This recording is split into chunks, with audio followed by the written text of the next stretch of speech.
Hi, Jenny. Hey Maria, how is it going? Good. Mm-mm. How are you? Cheers. What are you drinking? Cheers. I'm drinking Oh, Darjeeling hibiscus, drinking samesies.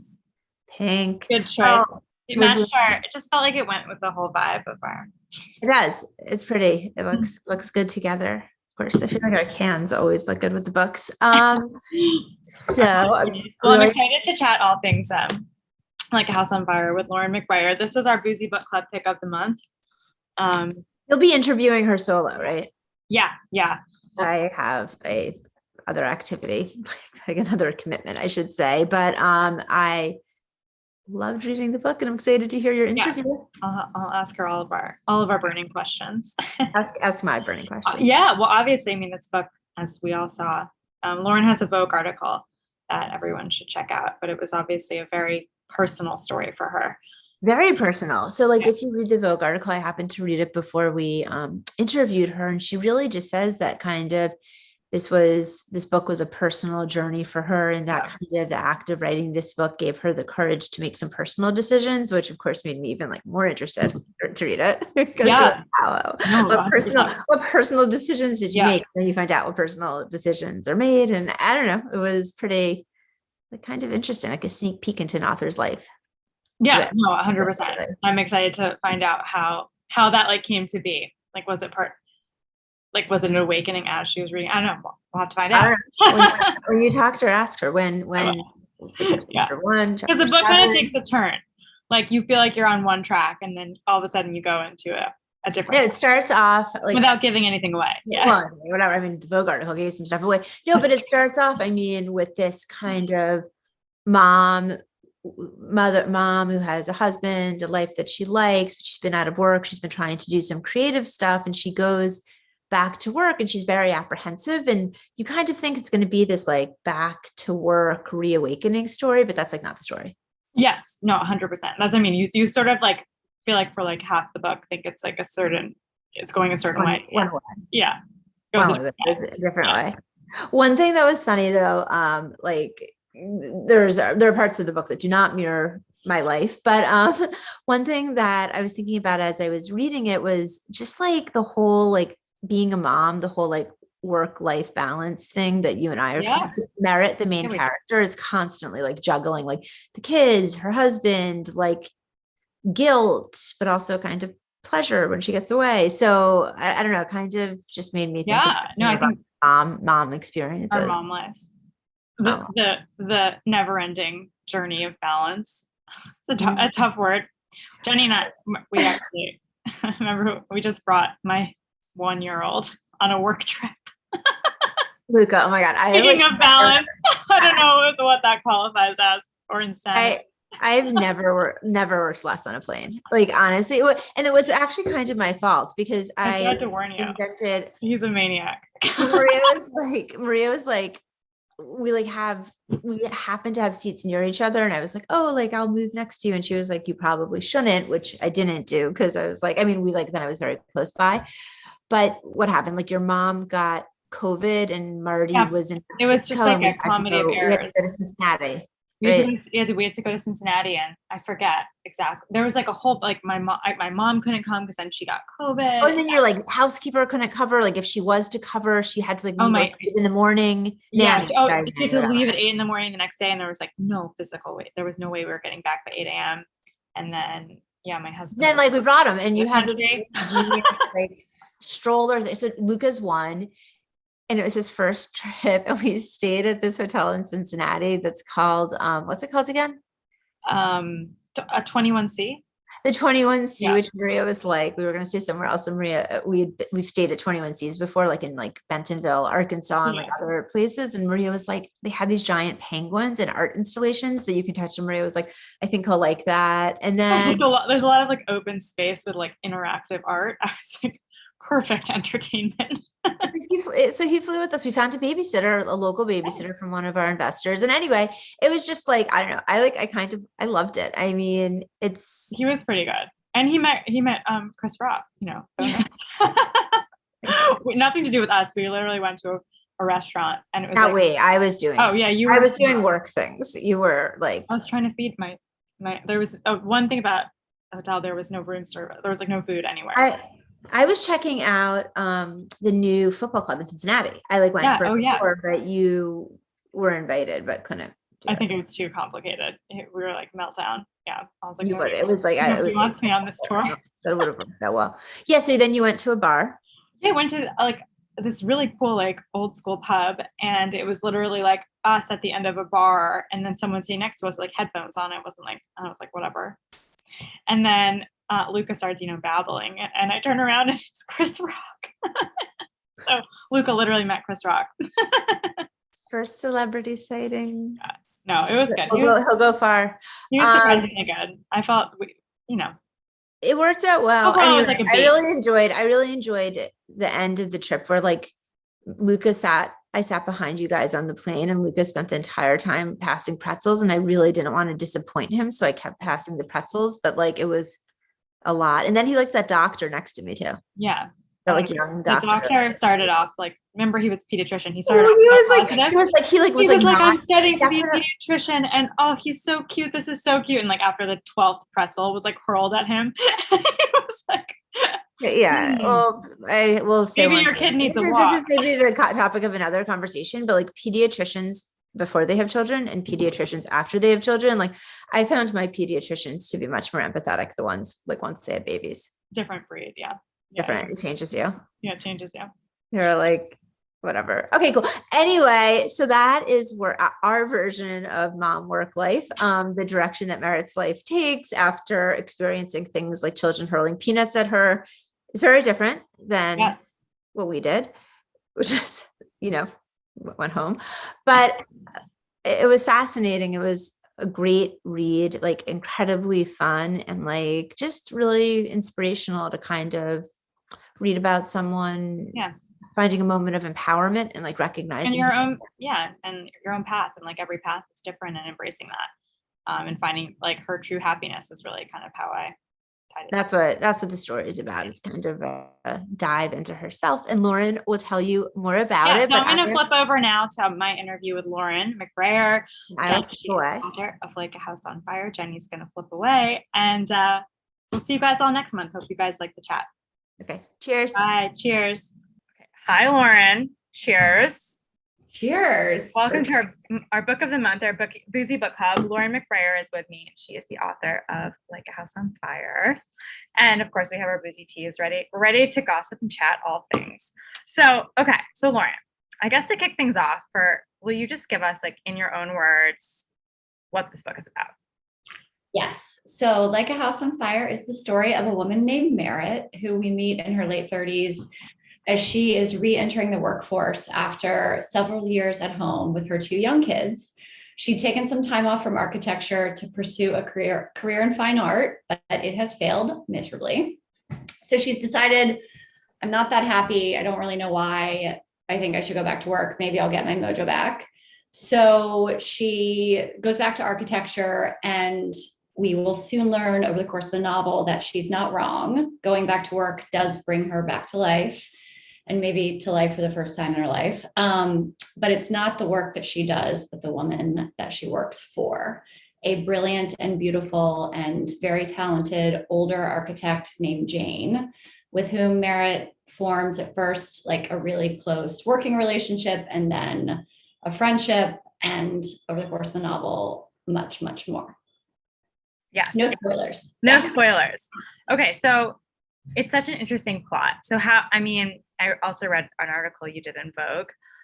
It sounds like there's like definitely a personal and like very powerful and real connection here. And obviously Mexico, without any spoilers, of course, plays a part. It sounds like maybe in your story when you thought of this, and also in the book itself. So like, how did this all kind of come to be? Was there like an aha moment? Sounds like you kind of felt very like there was a path that was similar in your own life. But it was like a thing for you. So like, how did this whole thing come about? It's a crazy story. I mean, even as a writer, I could not have made this stuff up.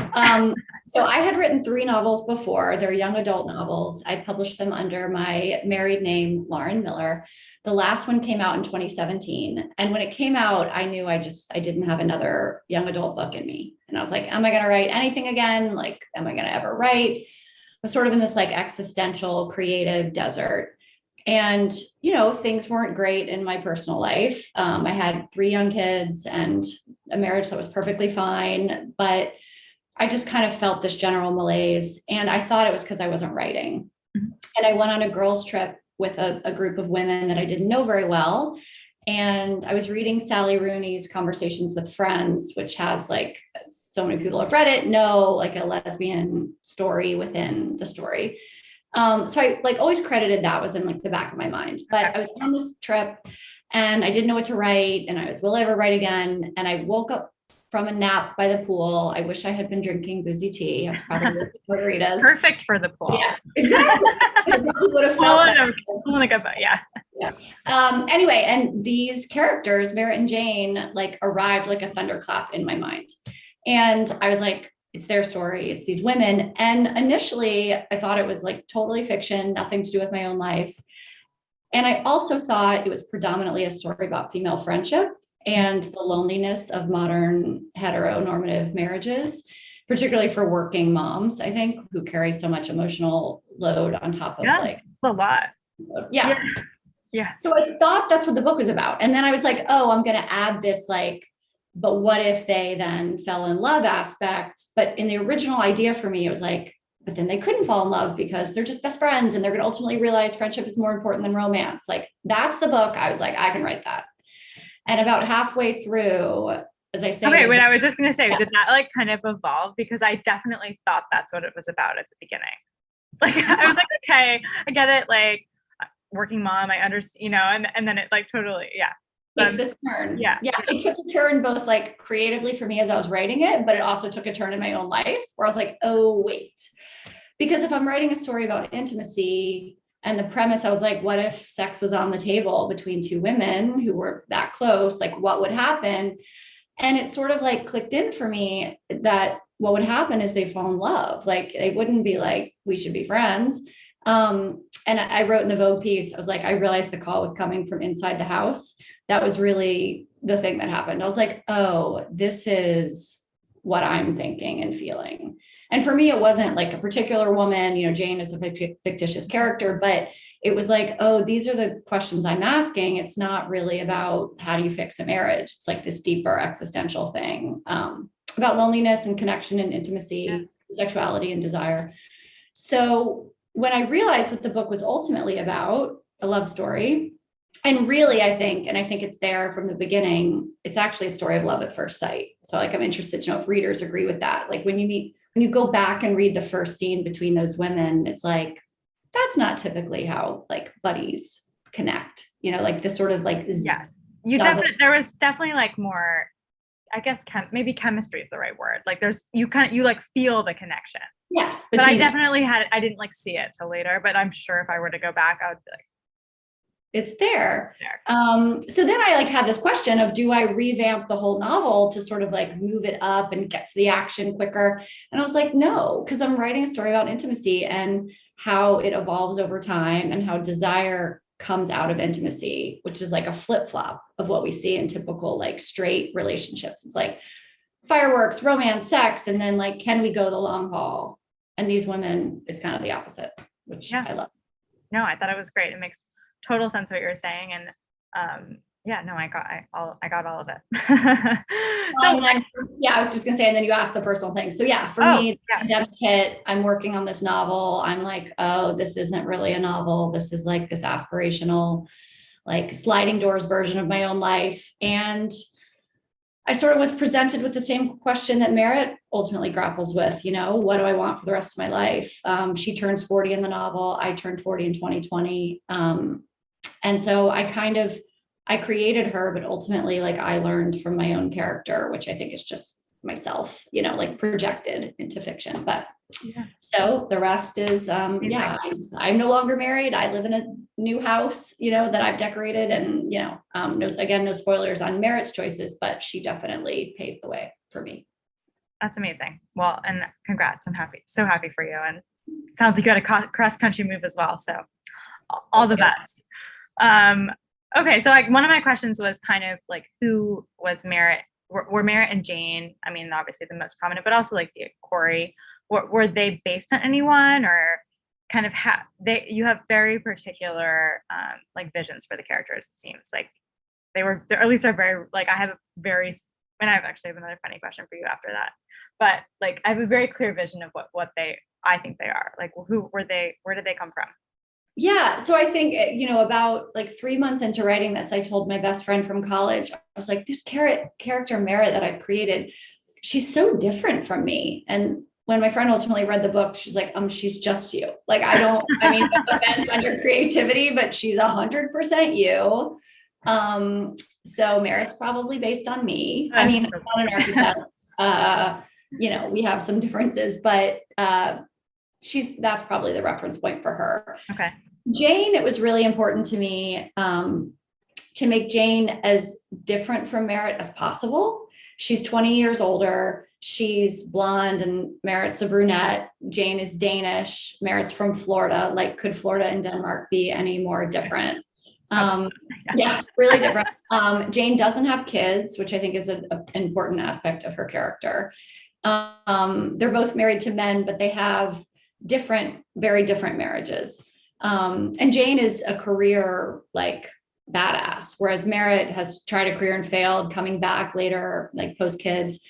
So Jane is really like meant to be kind of a foil to Merritt, and opposite, because I wanted to be like, well, what are the things that really connect people, not just circumstances? Because I think like a lot of women walk around feeling lonely and they're like, but I have all these mom friends with kids the same age who live in my neighborhood. Why do I feel so disconnected? And it's this myth that like the number of children we have or the stage of life we're in means we have a lot in common. So I wanted to kind of like flip that. Yeah. And then Corey, I mean, sure, did I draw from my own marriage? How can you not? But I was really intentional. I mean, he is not my ex-husband. I wanted to create a very like, he's a Northern California tech industry guy like that. I wanted to create like that sort of very particular character. And I really wanted him to be like perfectly fine and to have some people kind of root for him, and some readers do. And then other readers. I was just going to say, he's like perfectly likable, right? Nothing like crazy special, right? But like perfectly likable. And he's not mean to her and supportive, mostly. But I think that's kind of where you draw some of like, sometimes you are like our kind of team Corey. I don't know, at least for me. Yeah. Well, and you're hinting there at the complexity of the book. Not saying any way. The complexity of the book, I think, and the characters is something that's for me very intentional. I'm not trying to do like, and the moral of the story is get divorced, don't get divorced, like don't fall in love, do fall in love, be a lesbian, don't. It's sort of like, these are the issues. And, something that happens in their marriage is, Merritt has conversations with Corey a lot in her head that she doesn't have with him out loud. And, some readers have DM'd me or posted reviews like, why didn't she just tell him like how frustrated she was? I'm like, well, I mean, why don't any of us tell people how frustrated we are? We don't. Like some women do. They're probably happier, but for me, that's kind of the point, that. No, I feel like the complexities and kind of the intricacies of relationships were, I mean, that's just what they are, right? It's like, we wish we did, but we don't always. Yeah. For a lot of reasons, right? A lot of times like avoid conflict or, all that. Okay. Fascinating. Thank you for all of that. Let me see. Okay. My next question is, I think this is also in your Vogue article, but you changed the ending. And this maybe ties into kind of what you were saying about real life versus like tying everything up in a bow. How did that come to be? And what,